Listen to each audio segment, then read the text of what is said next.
Hello. Before watching the video, I'd appreciate if you went and followed my Twitch channel at twitch.tv/stevis5. The link is in the comments, so make sure to just go and give me a follow. Also, I'd appreciate if you subscribe to my YouTube channel. Enjoy!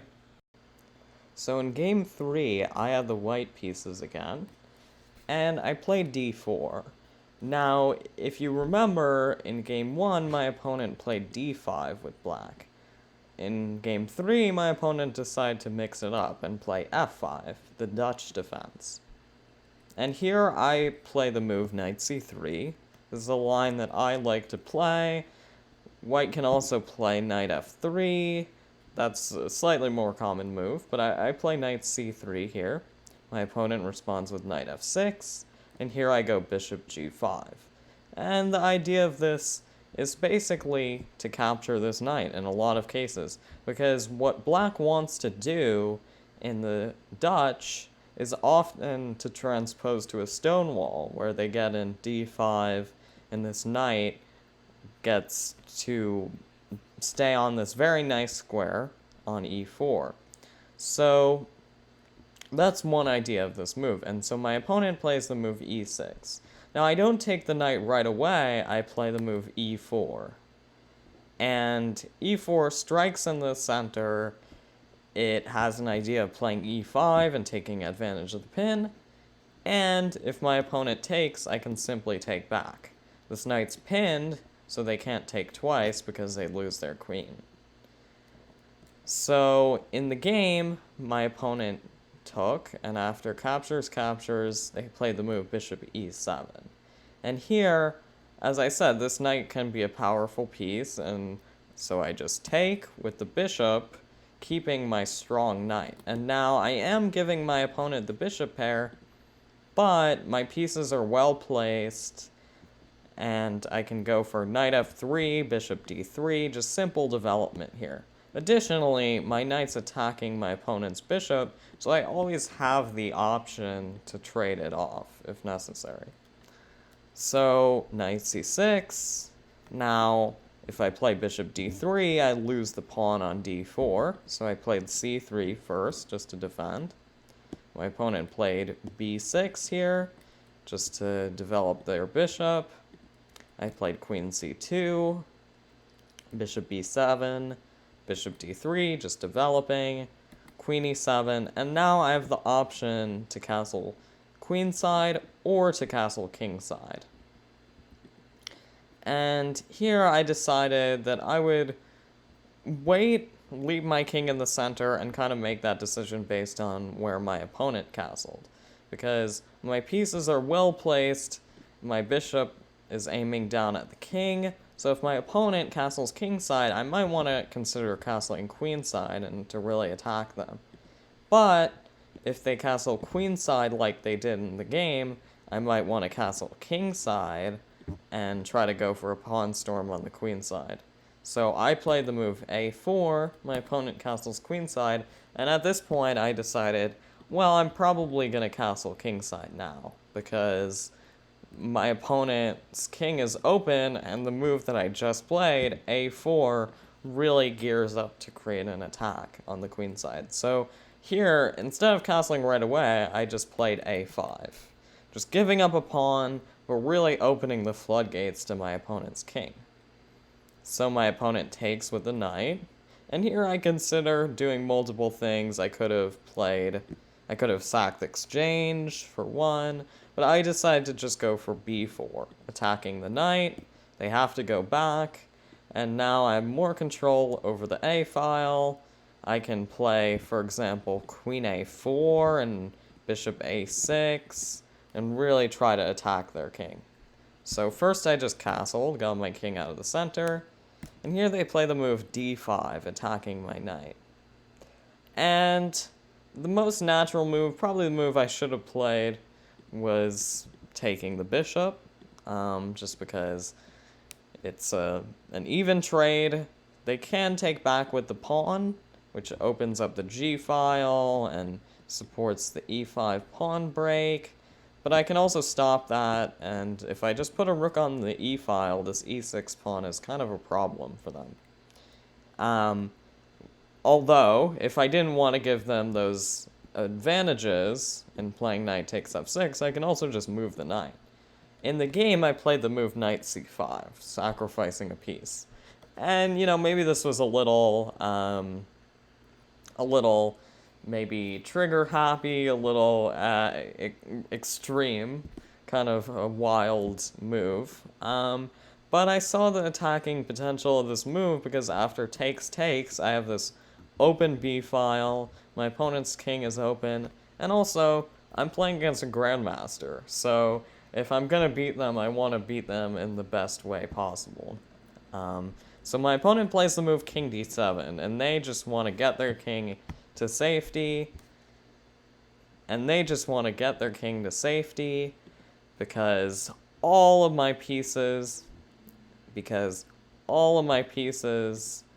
are aiming down on the queen side, or at least preparing to join the attack on the queen side very soon. And so I played the move rook fb1, just hitting the bishop. My opponent plays bishop a8. And this is a good move because it keeps the bishop active, and it's important for my opponent to keep the bishop on this diagonal just so it stops me from playing just bishop b5 and queen a4 and just winning material. So I play bishop b5 anyway, just trying to put pressure. My opponent plays rook b8, and here I played queen d3, just gearing up to play c4 and d5 and really just break open the center. Near my opponent played a nice move, just rook takes b5. Just get rid of my very strong bishop here, because the bishop's leading the attack. It aids the queen and the knight in creating threats, playing moves like knight e5 and c4, and so my opponent just snaps it off and plays rook b8. And at this point in the game, I felt like, well, okay, this is kind of a tough position because my opponent now has 2 pieces for the rook, just like last game, actually. And I don't really have a significant attack here. So I played queen d3, my opponent traded rooks, and played the move g5. And I felt like, okay, here, not sure that my opponent really can go for an attack. I was actually kind of happy to see a move like this instead of my opponent trying to consolidate, because now I can try to make things a mess with a move like c4 at some point. So first, I just play h3 to stop the immediate threat of g4. My opponent plays h5, and here I played c4. And now things get kind of interesting. So my opponent plays g4, and here I take on d5, with the idea that if my opponent takes the knight, then I can take their knight as well. But my opponent took the knight, and I realized, okay, well, if I take, I'm in trouble, because they're just going to take back with a bishop and defend this pawn. Now, if I want to get rid of this annoying pawn, I have to take with the pawn, and my king is wide open. This doesn't look very good. So, in the game, I decided to play d takes e6. And this is an interesting move, because regardless of how they take, I'm just going to play d5. And the knight's under attack, and whatever piece they capture with is also under attack. They could have maybe moved their king, which is also an option, but I think the problem with that is simply that I'm going to play d5 anyway, and even though my opponent has 3 pieces for the rook, my rook is very strong, and there are just a lot of attacking ideas. I can play rook b8, and the bishop's in trouble. I can, at some point, give a check on g6. My opponent's king is just wide open here. And so my opponent decided to take and allow d5. And here my opponent plays queen e2, which is the only move. Now, you might be thinking, oh, well, why didn't they play queen g8? This threatens mate, so I don't necessarily have time to take the knight, but I do because it's check. And not only it's a check, it's double check. So they can't just take back with the bishop and put more pressure here. They have to take back with the king. And here they're just losing because I can take on f3 with check. I can also play queen b5 and really just draw out their king. In fact, queen b5 is a forced win because their only move here is king d5, and now I just play queen b3, skewering the king and queen, and winning the queen on g8. So,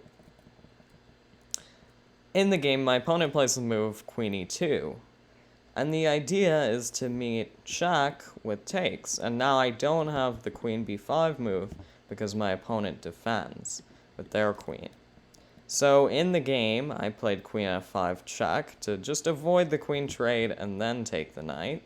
So my opponent plays king e7, I played dc6, my opponent takes back, now I just give a check. At this point we were both pretty low on time, so maybe some of these moves aren't as accurate. I played queen takes h5, my opponent played queen e5, just gave another check. Check, my opponent has to block with a bishop, because if they move their king, they lose the queen.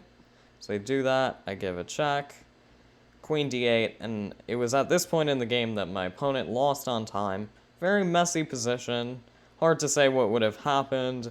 Possibly some sort of perpetual, because on the one hand, I do have a serious attack on their king, but it's also only the queen that's giving checks, so I have no way to really create a checkmate, and if I pause for a second and don't give a check, then my king's under serious trouble because of the pressure on g2. So, most likely, if my opponent had more time, this game may have ended in a draw. But of course, it's blitz, and that's how it works.